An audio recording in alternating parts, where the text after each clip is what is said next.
to power. I'm state director for both Indiana and Michigan. And we are a nonprofit organization, a community of farmers, ranchers, and producers who are engaged with and support of renewables. And we work to highlight the stories, the journeys of our farmers who are talking about these things in our community, to really highlight their stories and share their experiences. And that's what we're doing here today as well. So I'm going to give an introduction here to Greg Gunthorpe and Jeff Smith. Greg is a farmer from Indiana, and Jeff is a farmer in Michigan. And why don't we start with Jeff? You want to give us a little introduction into where you are, how you got into farming, and maybe just where you think you're going to head with it, because I think that's important. Yeah, no problem. Jeff Smith, the grass feather. I've been farming for about 8 years now. First generation farmer. Kind of got into farming in a roundabout way. Was in a family business that I got out of. It was actually an indoor sports facility, so totally different. Went to Michigan State, degree in purchasing and operations. Um, Again, got out of the family business and was looking for something to do. Met a guy through church who was into regenerative farming, and we leased some land, bought some cattle, and started moving them through about 60 acres of land.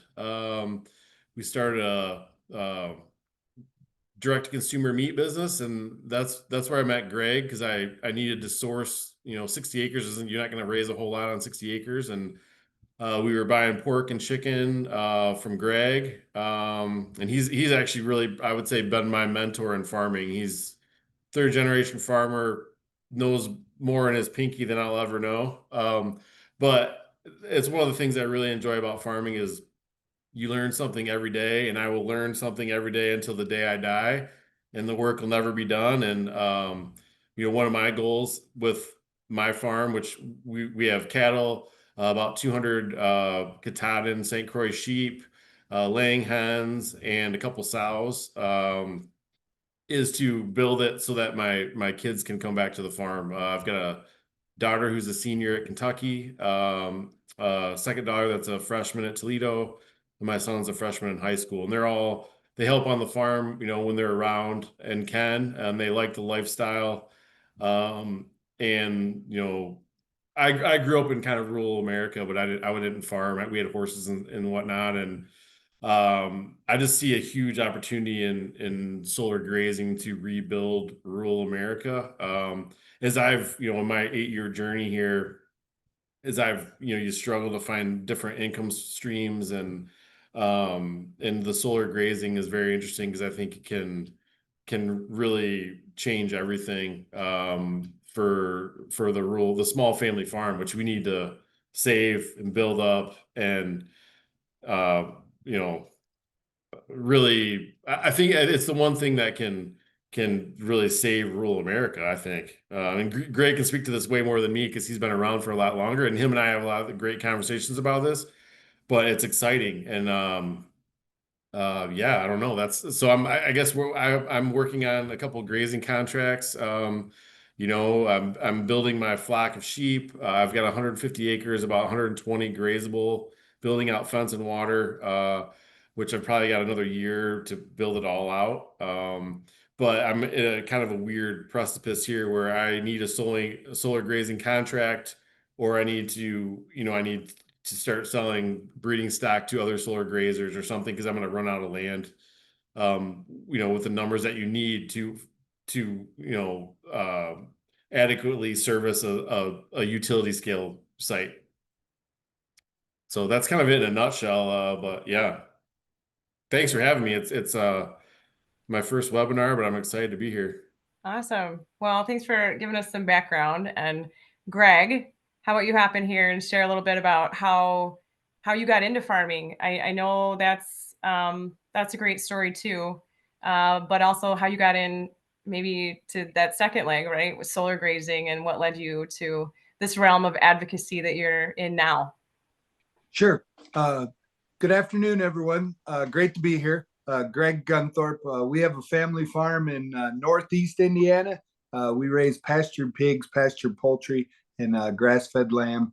We have a USDA inspected processing plant on the farm, and you might, if you're traveling around the country, you might find our products at Disney, Caesar's Palace, O'Hare Airport. So we've had a really fortunate journey in the farm to table movement. But let me take you back just a little bit. Short, very short and condensed version of my story in agriculture and farming. I grew up on the next road over. Diversified crop and livestock farm. My dad and brother still farm it as a crop farm. So I grew up in the 1970s and the 1980s. We raised pastured pigs, farrow to finish sow operation. We had corn, soybeans, wheat, alfalfa on the farm. Dad and grandpa finished about 200 to 300 head of cattle. The typical small, independent, traditional family farm of the 1970s and the 1980s. And I'd actually say that I didn't notice completely that the whole farm crisis happened because fortunately, my grandparents were in a situation that not most farmers were in because I think the farm was paid for. And that was partially because of the fact, which also leads into this whole story. My grandparents lived about 8 miles north of here when the toll road, when the interstate highway system went in. It almost broke them, but ended up putting them in a much better place because they had a 120-acre farm 8 miles north of here. The toll road went right behind their house and barn. Would have took them 4 miles to get to the backside of the farm. And grandpa raised pastured pigs, and really wouldn't made much sense to have a farm that was 4 miles away to put animals on pasture. And look, now we have a farm that's 65 miles away with animals on pasture. So I guess it kind of depends on the perspective and the opportunity. But grandma and grandpa sold that farm, like I said, almost broke them because they were paying the mortgage on 2 farms, the farm they bought down here and the farm up there before they got that farm sold and before eminent domain paid for the portion that the toll road went through, but gave them a really good start on 320 acres instead of 120 acres. And then the pigs through the 80s were actually a good thing. They didn't really get caught up in the whole farm crisis.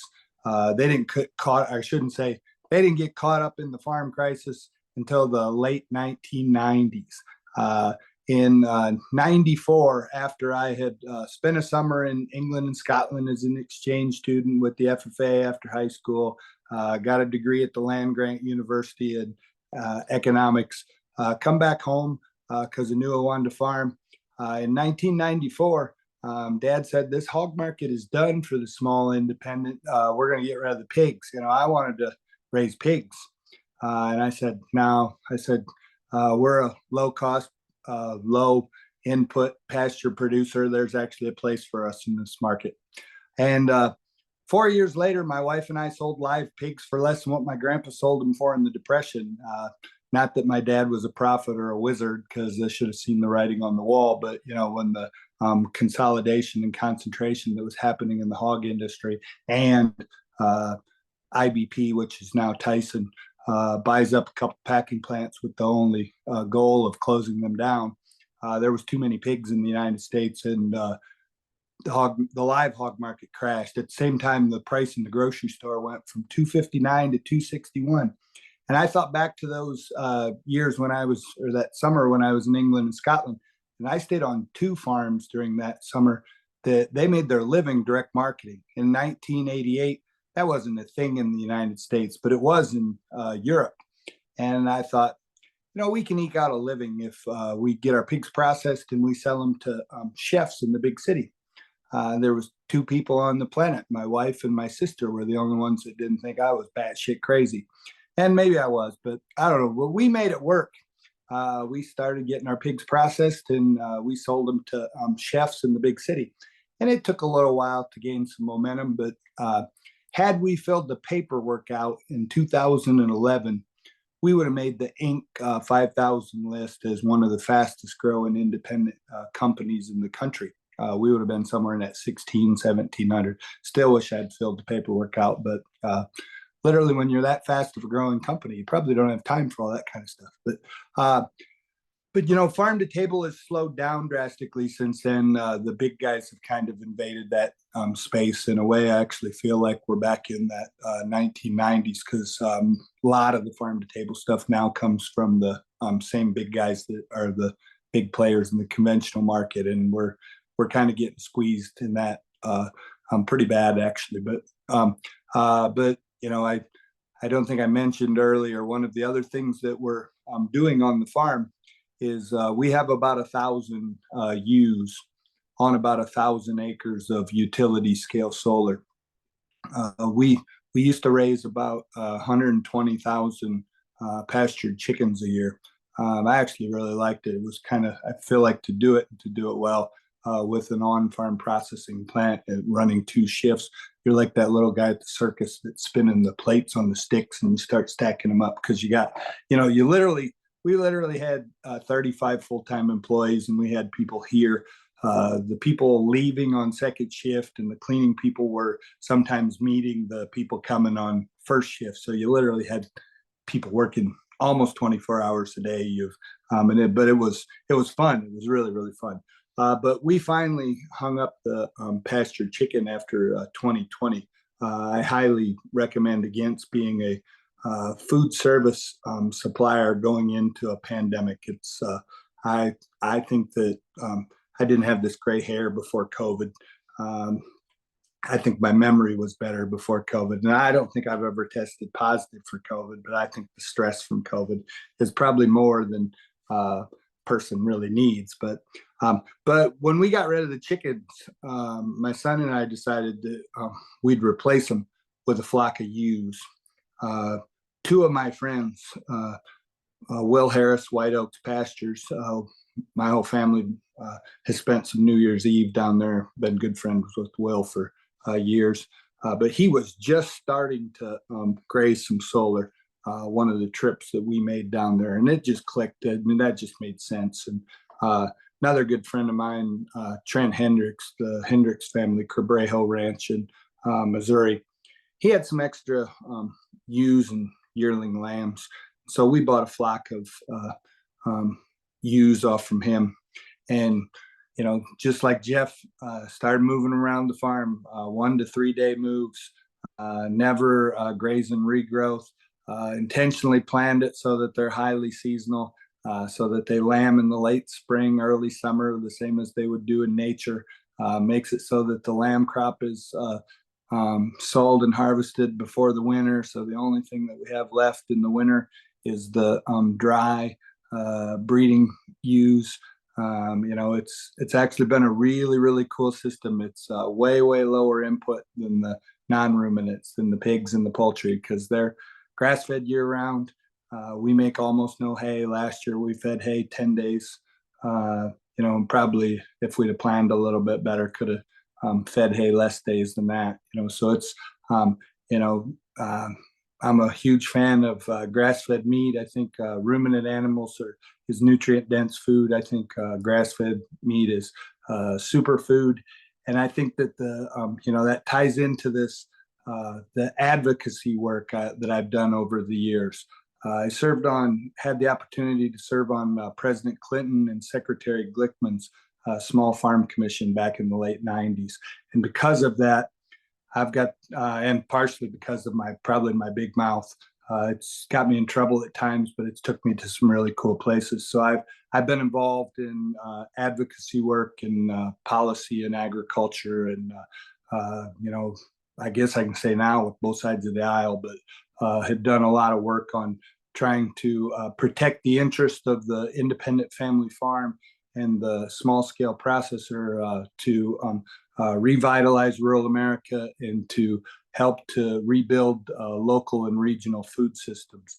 And this agrivoltaics fits right into that, because for sure one of the biggest challenges that beginning and small farmers face is that access to land and that affordability to land. And I see agrivoltaics as the opportunity to fix that. And if you can fix that, we've got the chance and the potential to fix these, making rural America vibrant again, bringing back local and regional food. It's going to give the people the chance. The only thing that they're missing right now is that access to land to actually do regenerative agriculture at scale. We've pastured animals literally for generations, but in my situation, we never had the opportunity to do it on 1,000 acres. And because of utility scale solar, we have 1,000 acres that we get to do adaptive multi-paddock grazing, seasonal grass-based regenerative lamb operation.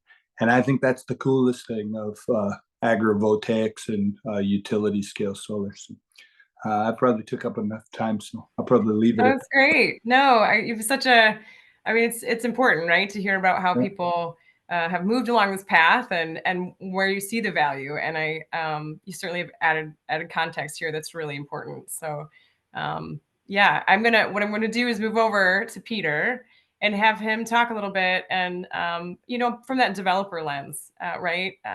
What does that look like? I mean, we've heard from Greg building that system, but it's really complicated, and there's a lot of coordination, and there's a lot of conversations and considerations that really, I mean, it's a lot of really critical logistics here. So why don't you talk to us a little bit about what that looks like from the developer side, and what it's like to coordinate, right? A lot of this with a guy like Greg, and really leverage a lot of that insight, from that developer lens. Yeah, happy to do so. My name is Peter Schmidt. I'm Director of Project Development for US Solar. We're headquartered in Minneapolis, but we do work in probably 9 or 10 states around the country at this point. We've been around for about 10 years. We primarily focus in the community solar space. So I know, Greg and Jeff have both mentioned utility scale solar projects that are, 1,000 acres or quite large operations. And we do have some development efforts there, but primarily my company works with projects that are between 10 and 50 acres. So quite a bit smaller, more like Jeff's original farm than some of the bigger operations. And we've been doing a variety of what I'm calling big tent agrivoltaics for many years. So agrivoltaics or agrisolar, depending on which direction you want to go. One is probably easier than the other in terms of nomenclature. But there's starting to be a little bit of a split here between, pollinator-friendly habitat and beekeeping and more conservation services, and then kind of grazing and crop production. We've been doing kind of that former, that pollinator-friendly habitat and beekeeping since about 2017. We have about 100 operational projects in Minnesota that are in that 10 to 50 acre range. So we've got more than a square mile of this in Minnesota, again, and quite a bit in Illinois and Colorado and New Mexico as well. But we kind of started there. That's where the industry was at the time. And then as solar grazing started to kind of develop, for those of you who've heard of the American Solar Grazing Association, that kind of took off in the 2019, 2020 range. We started figuring that out for ourselves as well. We got particularly lucky that one of our landowners was a shepherd. So she had 4 paddocks, but was looking to diversify the income. She was also running a bar full time on this. She had plenty of hats, just like pretty much every farmer. So she took sheep off one of her 4 paddocks. We put in an array, and originally it was just pollinator habitat. But then as solar grazing kind of came up as an idea, we're like, oh, well, this is kind of a perfect test case for us. So we added in a different livestock gate in the back of the project, and sheep could come in from the other paddocks again, just as they were before. Really, the only difference was the seed mix had changed from more of an orchard mix to a little bit more, there were a few more forbs, a few different grass species, but pretty similar. And the acreage was only nominally different from the posts because there was still, vegetation underneath the array. So that worked out amazingly. Now, that's a pretty unique case. I haven't heard of a lot of solar developers just getting lucky and finding a landowner who happens to be, next to the right electrical infrastructure, in the right service territory, with the right program, who also happens to already have paddocks. But if you can find that, that's an amazing setup. Highly recommend. But on some of our other sites, we've started working with a group called Cannon Valley Grazers in southeastern Minnesota, Northfield, Arlo Hark and his wife, Josie Tropel.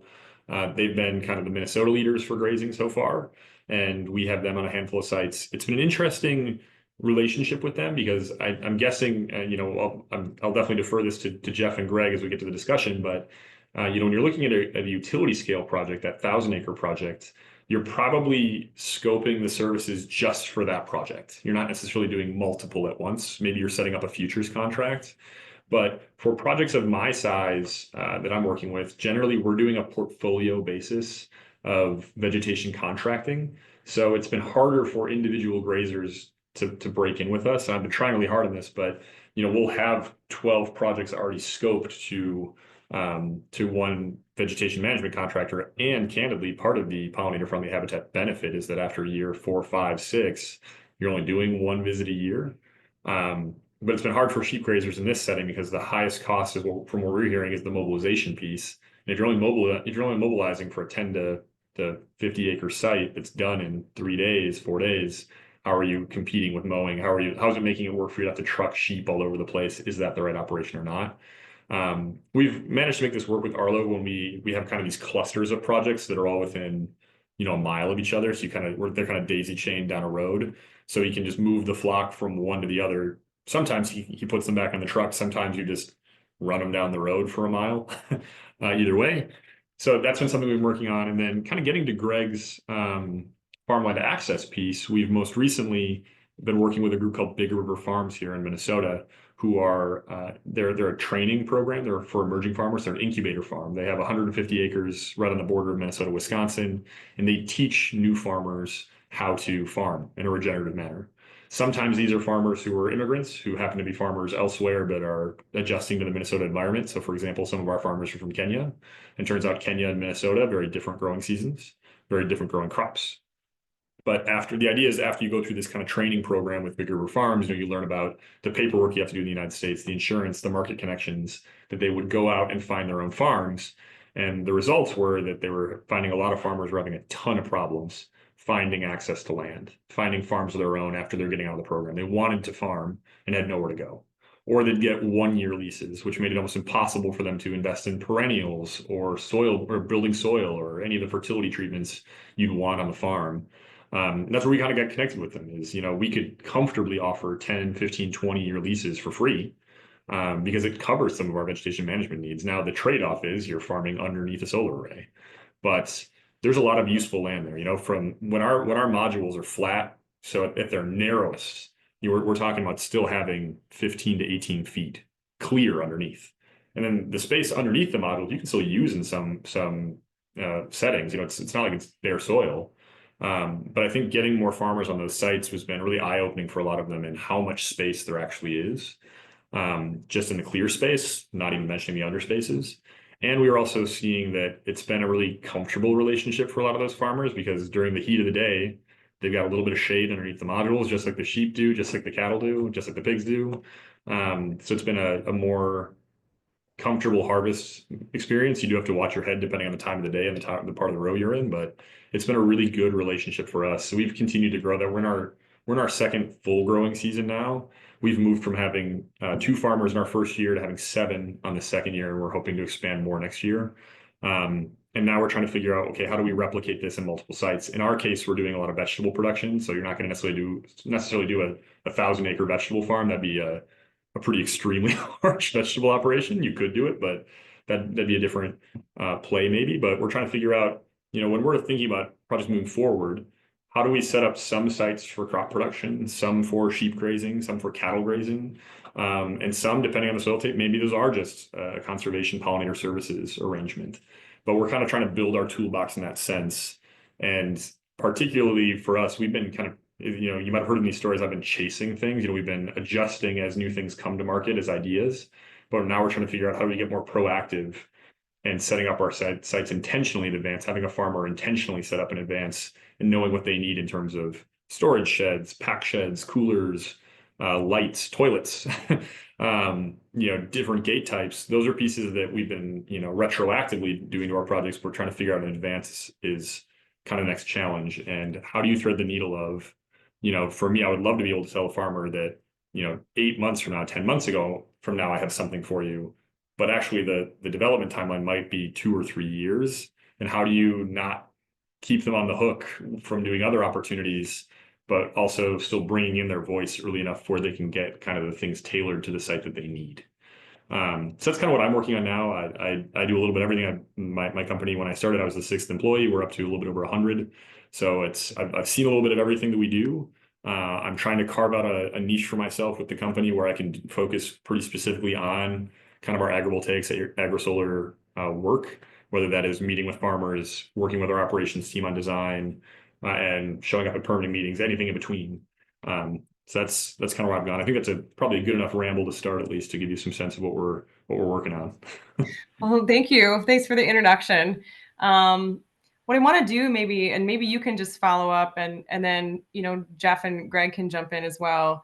Maybe we could start a little collaborative conversation here too about what that looks like when you go to a farmer, right? And you say, and you're talking about, you just hit on that right there, those considerations. What do we need when we're trying to make a successful operation? What does that look like? And maybe Jeff and Greg, right? Like what are the most critical considerations for you guys in planning something like this? Just those initial structural conversations. What does that look like for you? And how difficult is that? And is it a lot of back and forth, or do you feel like now, Peter, you've got a pretty good understanding of you kind of like farming by proxy in a way? Do you understand, right? Like what they may need, and does that make that a little bit easier?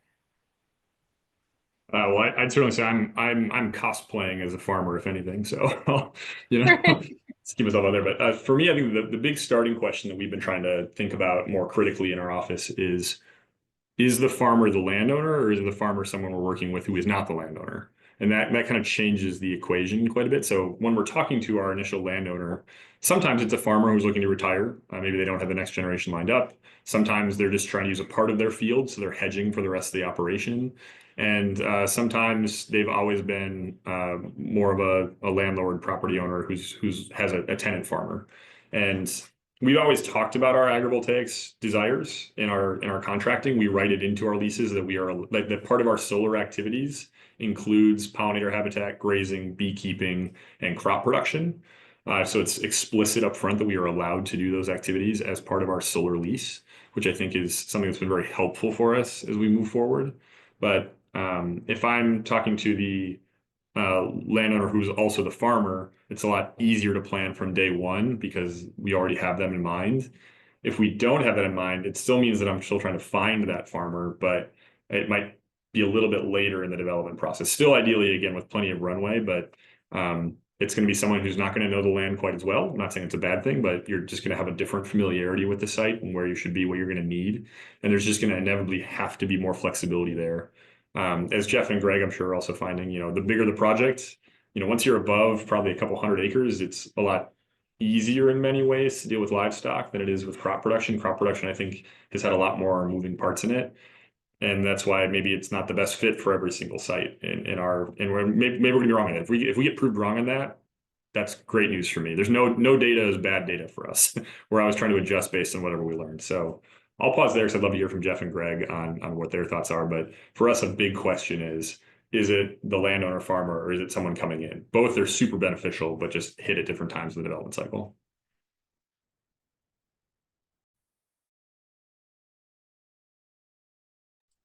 I'll jump in here. I think I'll take this answer in a direction of first of all, I think clear communication on both sides is absolutely essential.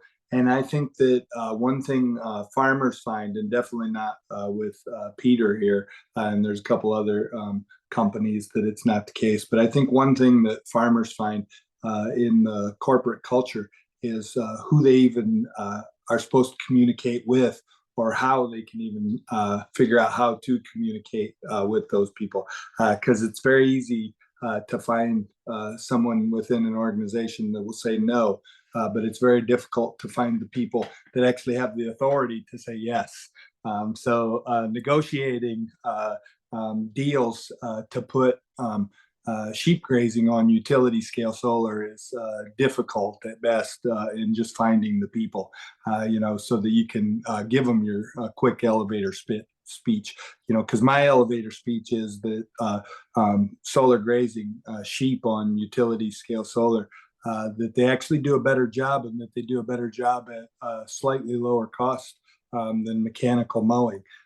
So that's a completely different value proposition than what we have in local food, where, as a small producer and a small processor in a very consolidated meat business industry, we're 2 to 5 times the price of the what they can get stuff in a more convenient fashion. So we don't have those issues in solar grazing. And then I think it's opening that communication beforehand. So, in solar grazing, it's where are you going to put the gateways? It's, if there's any choices on the cab lines, it's putting them up higher so that if they are dangling, it's most of the considerations, it's what is that seed mix going to be, and my ideal seed mix is some shorter growing forage production, along with some pollinators and along with some natives. But getting those in the contextual fashion so that they're planted in a manner where they actually get established to help control some of those first generation annuals, which end up being the biggest challenge, whether you're going to mow the site or whether you're going to graze the site. Around us, it's that giant ragweed, it's the burdocks, it's Canadian thistle, it's the things that if you give them a chance to get established because you didn't get seeded, they can be real challenges, and they can be really, really big challenges if they're allowed to produce a very large seed bank. So it's those kind of things. It's when, clear communication. And, I know that's not always possible because just like in farming, when you're dealing with animals, employees, machines, anything can go wrong. When you're dealing with construction, they got a whole lot more variables. So the date in which the sites get finished isn't always the date that the site was planned to be finished, and you can just imagine from the farmer's side, that creates some real complexities when, Jeff alluded to earlier, and we were definitely in that boat. It's like you're headed for a cliff, and you just hope that the utility scale solar is the bridge to get you across that, because you need significantly more sheep when you're actually going to launch for utility scale solar than what you do at home. If you don't, you really don't need the land for the utility scale solar. So, you're dealing with farmers that are intentionally gearing up massively for projects that they don't have yet. And they're trying to plan that in the best manner that they can for an expected date. So though, and I just say from my perspective, the farmer, this is a huge opportunity. So we have to have some really good patience in that manner and know that, these sites will happen. But then I also think that there's some issues out there with a few of the utility scale solar that, and I think that's an issue on our side, that we haven't communicated well enough the true benefit and the value proposition of this grazing on utility scale solar, because I think it's becoming that most of the developers are at least considering it now, which I think has changed a lot just in the last 2 years. But I think there's still a few that we have to really make that case on why there should be sheep out there. Some of them are afraid of the fact that there's going to be animals on power plants and that there's going to be farmers out on power plants. And, some farmers maybe aren't the most knowledgeable people on the planet, but I'd argue that any class of people that you're going to find some. But, there's farmers out here that understand safety compliance. There's people out here that understand that we're actually grazing on a power plant. And yes, that's the whole point of solar. It produces a lot of electricity. So there's a lot of concentrated electricity in places. You put your proper PPE on and you handle things, and that's all fine. So, we've got to work through some of those. And most of that just comes down to communication and persistence. And I think we'll win the battle, but I think we got to stay with it. Yeah, I agree with Greg. I mean, education for me, I'm working in the utility scale with a certain company who hasn't done much grazing yet. So it's a lot of education on my part with them, gates and water and fencing, and, just educating them on what they need. And then the other the other educational piece I think is people think you can just take any sheep that you find, from a sale barn or anywhere and throw them out there. And I don't think that's the case. What Greg's done and what I'm doing now is developing a pastured lamb that's going to do well out in pasture. They don't go in the barn here in my farm. I'm pretty sure they don't at Greg's either. So they're made to live outside, lamb outside. And, where I'm at here in Southwest Michigan, they could stay outside year round at a solar site, just like they do at my farm. I don't bring them in. Even if I tried to get them in the barn, they wouldn't come in anyways. So, I think that again, that's an educational piece. Also give a small plug for my own company here is we're small enough where we have not had to do any above ground cable trays yet. So we're all underground, which makes things way easier. Well, maybe to that, Peter, too, maybe just quickly, you could talk about even like what have you had to make modifications? Like, I'm sure, Greg can say, some of this has been trial and error. I mean, I'm sure there was a learning curve, right? So like from your experiences too, Peter, like what are the kind of things that you guys have had to go, aha, like this is not going to work, or we got to adapt here, what kind of hoops have you had to maybe jump through? Yeah, great question. So yeah, we've gotten lucky in a couple of different ways. One, Minnesota, very similar to Southern Michigan and Northern Indiana, is like our panels are already higher than most because we have a ton of snow and it doesn't go away. So our low edge was already sitting at 36 inches for a mixture of snow reasons and for our pollinator habitat, since it was already kind of designed to go 3 feet up. I know I've seen from other developers that's maybe less common of a height. You'll see it at 30 or even 24 or 18, depending on where you're at. So we've gotten really lucky there. Again, we are small enough and our program is supported such that we can have underground cable trays, which is also a big deal. The thing we're most looking at right now for adjustments has been more on our crop side than on our livestock side. I think everything I've mentioned right now, and I'm sure Jeff and Greg would agree, is generally positive for sheep. The one thing we don't have on all of our sites is water, but again, it's a small enough site where it's pretty easy to bring in a water truck or sometimes our set basins has been sufficient. But on the crop side, the main tracking technology that we use, so our arrays are almost exclusively trackers. They move from east to west throughout the day. We use a company called ATI, which is a really reliable company, Array Technologies Inc. However, they use a drive shaft to move their rows. So we have around every 17 to 18 rows, there's a single drive shaft that goes through for a motor.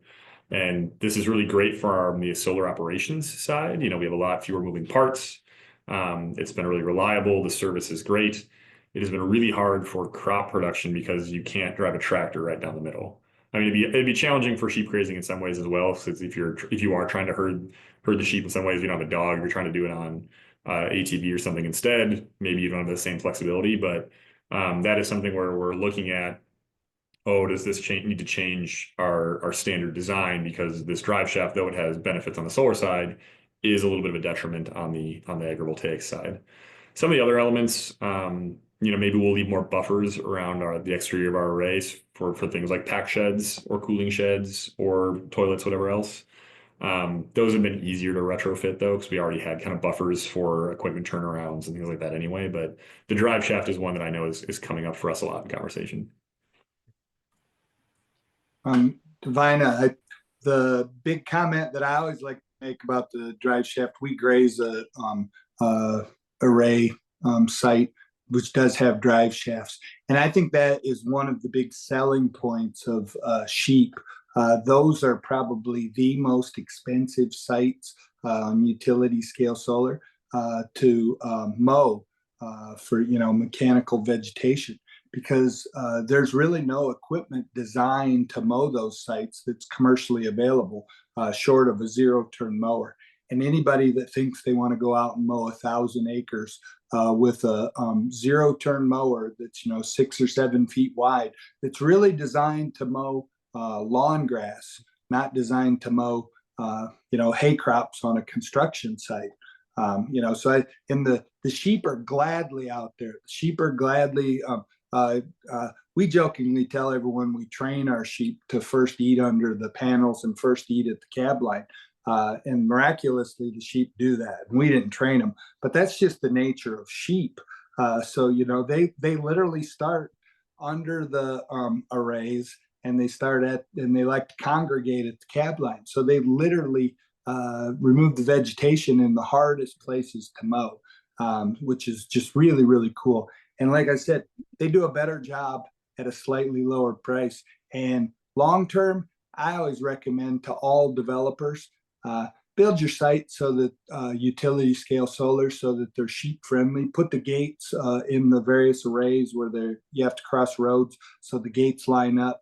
Put the gates in the rest of them so that they can easily walk sheep from one of the arrays to the other array, because there's going to come a time when you've got thousands of acres of solar that you're not going to be able to find the people that will set on those zero-turn mowers and run the weed eaters out in thousands of acres, because long-term in our area, true natives are probably hickories and oaks, and there's brush on the process to getting there. So these sites are going to be interesting to maintain long-term, and sheep just love to do that kind of work.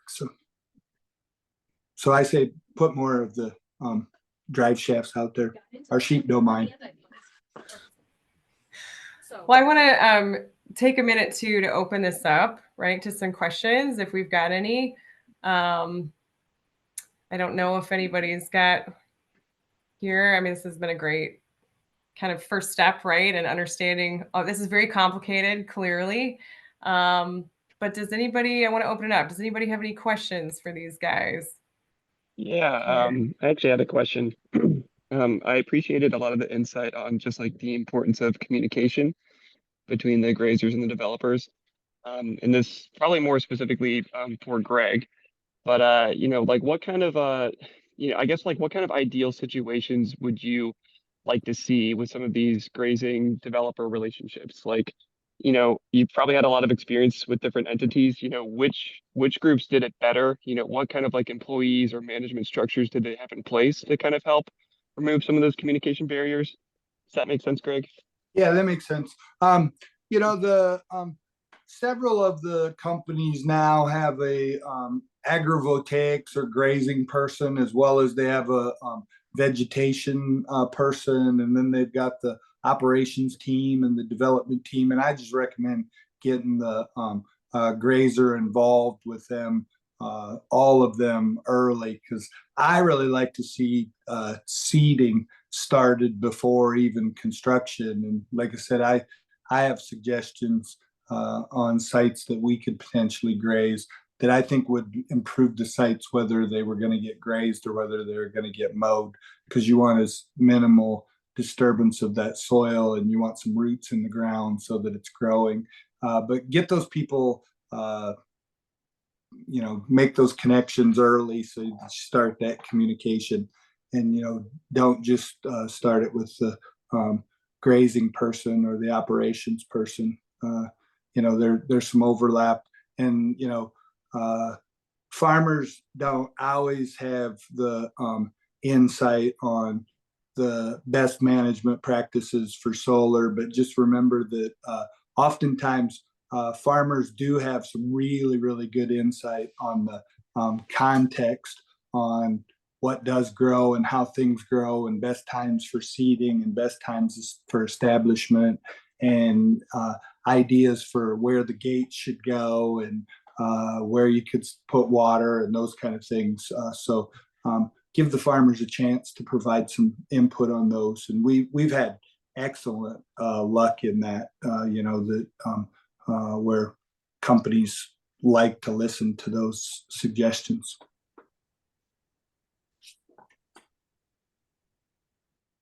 Gotcha. I really appreciate that. And then I did have a follow-up question for Peter, but I saw Marty come off mute. I don't want to take up all the space.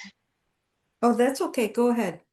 Go Okay, ahead. Peter, during your talk, you're talking about, working in 9 to 10 different states, mostly in the community solar space. I was curious, just like what kind of general differences do you see across the board within like community solar development in the different states?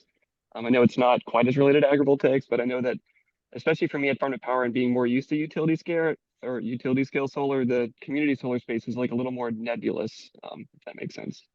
Yeah, I actually think there is a pretty good agrivoltaics tie here, though it does need some fleshing out. So each community solar state is governed by a state program, state set of rules, and you've seen kind of different approaches to that program design in different states. So Minnesota, for many years, was the largest community solar state in the country. And the reason for that for us was there was no RFP. It was just a simple mechanism of if you had an interconnection agreement with the utility, if you had a land lease with the farmer, you had a local permit, and you had financing, you could build it. And that was all you needed. As more markets started coming online, you started adding in a lot more requirements because there were a lot more applicants, and the utilities particularly wanted to kind of limit this because utilities generally tend to not like community solar programs much. They don't often get a return on community solar projects, so it's less good for their bottom line. It can be good for renewable portfolio standard goals, so there can be a benefit there. But as some of those rules came in, they've developed. So for Illinois, for example, the very first Illinois community solar program back in 2017, when I was working on it, had the way they determined if your project was selected to move forward was a random number generator.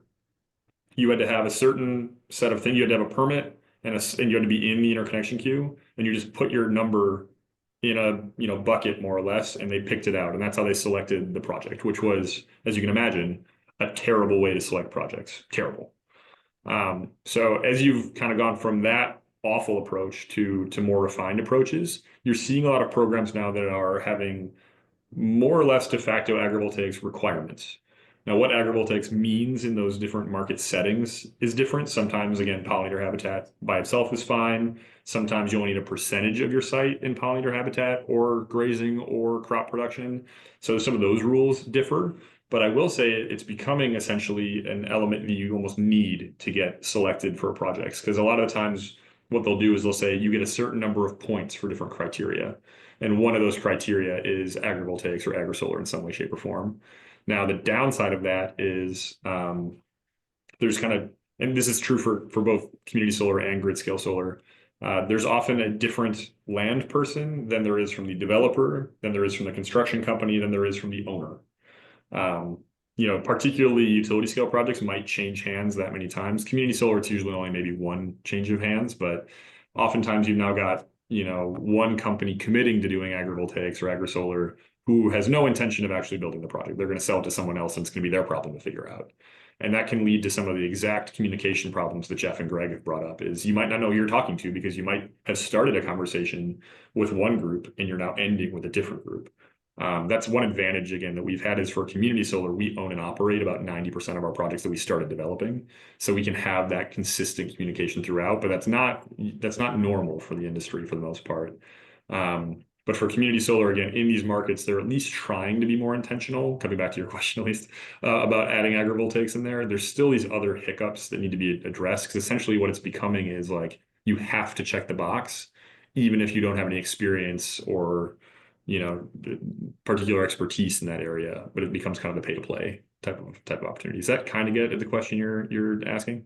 Yeah, absolutely. I really appreciate the context you gave at the beginning of kind of like the development of community solar over time. That really helps clarify a lot of stuff. Thank you. Great. Sure. Marty Gerenzer, West Michigan Food Processing Association. So we are along the west side of the Lower Peninsula, right along Lake Michigan. So a lot of specialty crop, although there are sheep, poultry, pork, all the others as well, but primarily specialty crop over here. So my question is for specialty crop, for apples, for berries, for even tomatoes, strawberries in the ground. Is there any kind of a top line on investment versus ROI and how long it takes to get to ROI? That anybody, I don't know who anybody can, any kind of a ballpark?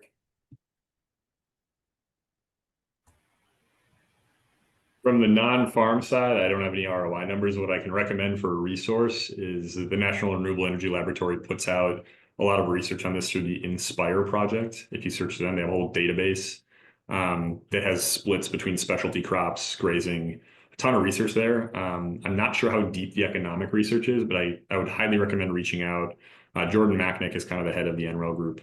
that works on this kind of stuff. I do know there aren't that many crop-based examples of agrivoltaics yet in the country. Most of them are in Massachusetts, particularly, and in the East Coast. Massachusetts has an incredibly lucrative agrivoltaics subsidy, which has led to some of those, cranberry bog projects or orchards. A lot of the more orchard projects are still in Europe, where the energy market's just totally different for how things are prioritized, where agriculture is kind of the number one crop and then energy is the second. Where in the United States, for better or for worse, it's kind of inverse, where electricity is still the number one crop, and then you have kind of the agrivoltaics piece below it. Yeah, there is interest from our apple growers, of which we're battled back and forth between second and third in the nation, with New York and after Washington. So the apples, you probably know, are getting sunburned in the fall because we're having so much sun still in the fall. And then the tomatoes the leaves are wilting because it's so hot in the summer, so much warmer than it was. So there is interest here, as I'm sure Divine has told you, as well as the sheep farmer and others. So I was just wondering if, and I can talk more with Divine on this, but if there's a brochure, so to speak, because that's going to be the guy's first question. What's my investment and when do I see ROI? Yeah, tomatoes, there should be quite a bit more research on that NRL website. So we're growing tomatoes on our crop site as well. I mean, I am not, our farmers are. We also have Minnesota has a very strong corporate farming law. We are not associated with the food in any way. We let the farmers do their own thing, but tomato production is happening on our site. It went really well, exactly for the reasons you're talking about, where it's getting just a little bit of shade, which is offering a little bit of protection from those sun scorching pieces. I have less experience in the apple side, though I have been interested in, particularly as a University of Minnesota alum who's created a lot of apples. Very important crop for us as well. All right, well, thank you. Yeah, maybe Greg and Jeff, just interesting component there too to explore a little bit. You guys talk about the value that you see as well with the shade. Greg, how like what's the kind of impact that you feel like that's made, with your flock? Yeah, I knew it in the back of my mind, but I guess I really didn't give it much thought. But the Ohio State University has been doing some forage quality and quantity research under and around solar, and it's become evidently clear to us. The site that we graze is about 65 miles from the farm, and right now, we're pretty dry. And it's been warm, exceptionally warm for this time of year. And I think we're in the D1 or right on the edge of the D2 drought here across this area. And our site is just green as can be. The whole way to the site and the whole way back, which we go through the third largest Amish community. So there actually is a little bit of pasture land. All of it's completely browned out. Our site is green. That shade effect, it's almost like cool season forages, like it cooler, which just stands to reason. But the net energy level, the crude protein of the forage under these and around these panels is just off the chart. I wish I could figure out a way, but I'm not technologically smart enough to put some pictures of our market rams in there. They grow better at the solar site than they do at home. Because the forage is higher protein, the forage is higher net energy level. They have better protection from inclement weather because we couldn't afford the amount of shade that they get at the solar site. We couldn't afford the amount of protection from the rain during lambing season. So when those lambs are little, they got all the food they want and they're out of those long drizzly days. In the heat of the summer, when they'd be, trying to find somewhere for shade and just held up, they're still out grazing, and they're grazing stuff that's higher quality. So it's impressive. It's very, very impressive. And to that last question that's asked, I'm intrigued to see the whole how it evolves. I think that there's that adoption curve, and I think that grazing, that we've actually started up that adoption curve, especially if you look at areas like Texas. We're just starting to see it here in the Midwest, but it's going to go crazy here real soon. I think we're a little bit behind on the crops and the fruits and vegetables, and I think they'll have some challenges to work out because agriculture is highly specialized, highly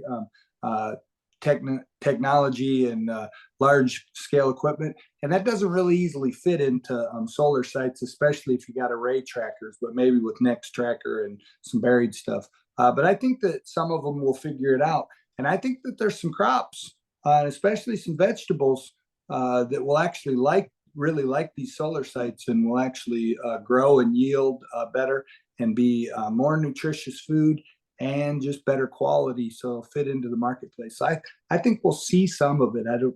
I still think that, and I'm biased, but I still think sheep will be the big thing on utility scale solar, because there's really no modifications required for the best technology, and they just work. So.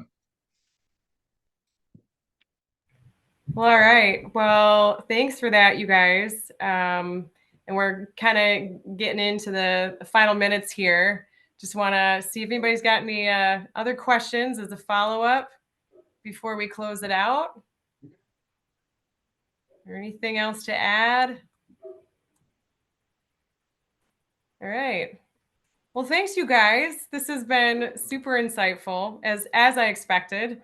Always great to talk with you guys, and I hope that if anybody has any other questions, you can always reach out. I'll make sure that I get a contact information for all these guys out to everybody. So there's a little follow-up there if needed. And there's no other questions. I just thank you guys so much for hopping in. I'm really grateful. All right. See you, everybody.